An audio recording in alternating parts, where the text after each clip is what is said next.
bought this Ruger Redhawk last week, and it comes with a set of grips like this. Of course, to release the chamber on this, hard to do with one hand. There we go. As you can see, it's a 44 Magnum. My father had a Blackhawk. I'm really not fond of these grips that they come with. It's a wood laminate. They use this for two of their guns. They make another model. That's I believe it's a 22 or 45, and it just has these rubber grips that come apart. I've never seen the Ruger. They come apart and there's a screw in there, and you're left with this kind of thing to work with. It's not like the full Western style gun. This is one thing I don't like. So I took a piece of curly maple and I cut it in two pieces. Made sure they were even. There's a lot of work in and of itself. A lot of it is really just being precise on your work and carving them out. So I'm going to see how this works out. I'm going to give it a shot. I got it fairly decent here to where it fits into this grip for the screw. I'm going to have to there's a couple of things I want to modify on this. Like, I'm not really crazy about how this works. Because of it not being a full Western grip and being inserted, I don't care how good you are, unless you have a machine, it's tough to be exactly perfect. I don't like that gap, so I am going to make a rubber gasket that lines the top of this. Get when I'm done with this, some kind of a rubber insert. It'll also help with the recoil.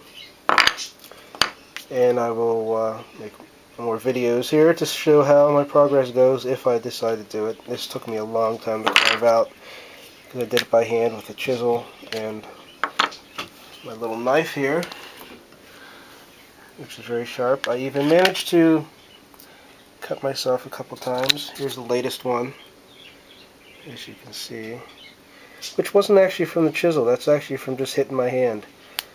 Yeah, I'm pretty messed up.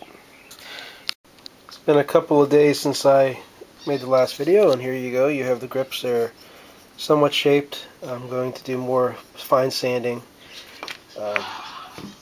As you can see, there's a little bit of a gap.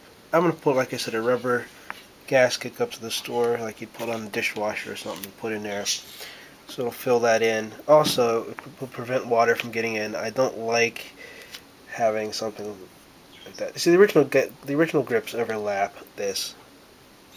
You have all these little things you have to deal with, like on here. There's some of these intricate things that overlap and come into the shape of the gun that make it almost impossible to get it to fit like a rubber gasket would. That's what this basically is. This rubber grip is like a big gasket.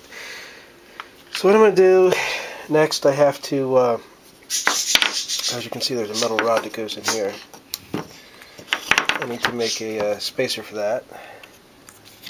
And then I need to get the screws for this. I'm trying to figure out what kind of screws I'm going to use. I'm going to countersink them, obviously. I've got probably I'd say about a quarter of an inch to work with. Giving myself about a quarter of an inch here. So I get a fairly decent screw, put it in there, cut it off, make it to where it would work. I'd like to get two countersink screws. Maybe an extrusion screw. But I'll see how it works out. I'll come up with some ideas. And it'll eventually get there. So I have my Ruger Redhawk here, and the grips, took the scope off of it. Okay, the grips here, as you can see, turned out pretty decently. There we go. You can see how curly maple is just such a beautiful, beautiful wood. And its lighting here is horrible. There we go. It's a very beautiful wood. It's very holographic. I kept it boxy. I'm still going to do some things with it. On this gun, I kept the wood boxy on it because of the fact that it's not like the rubber grips. You have to make it thicker, and I'm not going through anything fancy for mine. They're more like a targeting grip. I got a screw, as you can see, that goes through the whole way, and I got rubber. I made a rubber gasket for the top here where it goes together because of the way that this gun is patterned. And to make a rubber gasket, that's all I did. I got this plumbing rubber that they use for a packing sheet. dollar at the Lowe's, and fabricated my own little gasket for that. It helps with the recoil on it.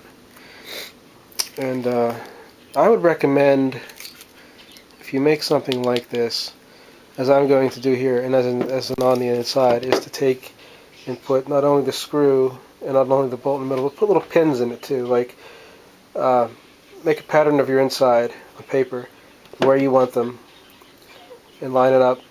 Put it in your milling vise, your drill press. Drill that, flip it over, do the same thing, and have your pins fit right in there. So it gives you a little extra on your gun there. And I'm getting a phone call, so I'll let you all go. That is how you make grips for the Super Redhawk out of wood, maple, curly maple in this case.